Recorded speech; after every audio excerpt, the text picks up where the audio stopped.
UP EAMCET 2026కి సంబంధించి BiPC counselling మనకి B Pharmacy మరియు ఫార్మడీకి సంబంధించి ఈ రోజు సాయంత్రం మనకి 6 PM తర్వాత సీట్ అలాట్మెంట్ అయితే రిలీజ్ చేయబోతున్నారు అనమాట.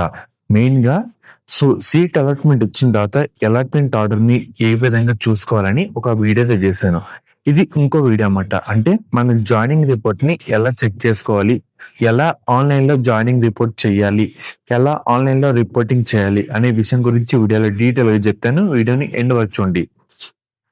ఫస్ట్ పాయింట్, మనకి పైన డిస్ప్లే చేస్తారు సీట్ అలాట్మెంట్ వచ్చినప్పుడు సాయంత్రం 6 PM తర్వాత వెబ్సైట్ లో లాగిన్ అయితే అవ్వండి. మీ క్యాప్ ఐడి పాస్వర్డ్ అయితే ఎంటర్ చేయండి. ఎంటర్ చేసిన తర్వాత సో మెయిన్ గా ఒక ఫోటో అయితే చూపిస్తానమాట. మనకి వెబ్ ఆప్షన్స్ కింద అలాట్మెంట్ ఆర్డర్ కింద రిపోర్టింగ్ అని ఒక పాయింట్ అయితే ఉంటది. దాని మీద ప్రెస్ చేస్తే మనకి ఏ నెంబర్ కి అయితే కౌన్సిలింగ్ రిజిస్టర్ అయ్యామో దానికి ఒక ఓటీపీ అయితే వెళ్తుందన్నమాట.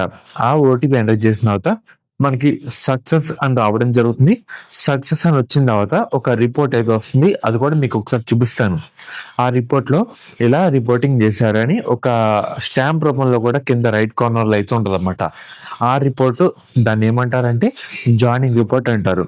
ఈ జాయినింగ్ రిపోర్ట్ తో పాటు ఆన్లైన్ లో సీట్ అలాట్మెంట్ ఆర్డర్ కాపీ కూడా ఎలా డౌన్లోడ్ చేసుకోవాలో చెప్పాను. ఈ రెండు కూడా ప్రింట్అవుట్లు అయితే తీసుకొని మనకు వచ్చిన కాలేజ్ లో వేరే సర్టిఫికేట్స్ కూడా ఏం కావాలో ఇంకో వీడియో కూడా చేశాను, అన్ని చెప్పేశాను మీకు. సో అవన్నీ ఒరిజినల్ తో పాటు 3 సెట్ల జిరాక్స్ కాపీస్ అయితే తీసుకెళ్ళాలి. మెయిన్ గా గ్యాప్ ఐడికి ఒకసారి లాగిన్ అవ్వండి. లాగిన్ అయిన తర్వాత మెయిన్ గా కింద జాయినింగ్ రిపోర్ట్ అయితే ఉంటుంది అన్నమాట. కన్ఫర్మ్ టు మనకి జాయినింగ్ అని ఉంటుంది కింద. దాన్ని ప్రెస్ చేస్తే మనకి ఏ నెంబర్ కి అయితే రిజిస్టర్ అయ్యామో దానికి ఓటీపీ అయితే వెళ్తుంది. అది కూడా ఎంటర్ చేసిన తర్వాత మనకి కన్ఫర్మ్ అని ప్రెస్ చేసిన తర్వాత మనకి ఆన్లైన్ లో జాయినింగ్ రిపోర్ట్ అయితే రావడం జరుగుతుంది. అర్థమవుతుంది కదా. ఆ రిపోర్ట్ కూడా మీకు వీడియో స్టార్టింగ్ లో అయితే చూపించాను. స్టాంప్ అయితే ఉంటుంది అన్నమాట. మెయిన్ గా అది కూడా ఇంపార్టెంట్ కాబట్టి పట్టుకెళ్ళండి. సింపుల్ పద్ధతి, ఏమి ఎక్స్ట్రా ప్రాసెస్ అంటూ లేదు. కాకపోతే చాలా మందికి తెలియదు అని చెప్పి ఒక స్టెప్ అయితే చెప్పడం జరిగింది. సో ఫ్రెండ్స్, ఇది ఈ రోజు వీడియో. ఇంటర్ కంప్లీట్ అయిపోయిన తర్వాత ఎంసెట్ లో మెయిన్ గా ఒక మంచి కాలేజ్ జాయిన్ అవుదాం అని అనుకుంటే శాస్త్ర కాలేజ్ అయితే బెస్ట్ చాయిస్ అని చెప్తాను.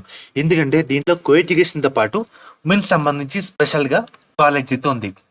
సేఫ్టీ కానీ మనకి స్టడీ కానీ ప్లేస్మెంట్ సంబంధించి కానీ 100% వీళ్ళైతే ప్రొవైడ్ చేస్తారు. మెయిన్ గా ఇది ఉమెన్స్ పరంగా one of the best college అని చెప్తాను. సో మెయిన్ గా వీళ్ళు ప్రొవైడ్ చేసే కోర్సుల విషయానికి వస్తే కనుక బీఫార్మసీ, ఫార్మడీ, మనకి మెయిన్ గా బిఎస్సీ నర్సింగ్, ఫిజియోథెరపీ, మనకి కౌన్సిలింగ్ లో కన్వీనర్ సీట్స్ తో పాటు మేనేజ్మెంట్ సీట్స్ కూడా ప్రొవైడ్ అయితే చేయడం జరుగుతుంది. సో లిమిటెడ్ సీట్స్ మాత్రమే మనకి అందుబాటులో అయితే ఉన్నాయన్నమాట. మీకు ఎటువంటి డౌట్ ఉన్నా స్క్రీన్ మీద కనిపించే ఈ నెంబర్కి ఒకసారి కాంటాక్ట్ అయితే అవ్వండి. వాళ్ళైతే డీటెయిల్ గా గైడ్ చేస్తారు.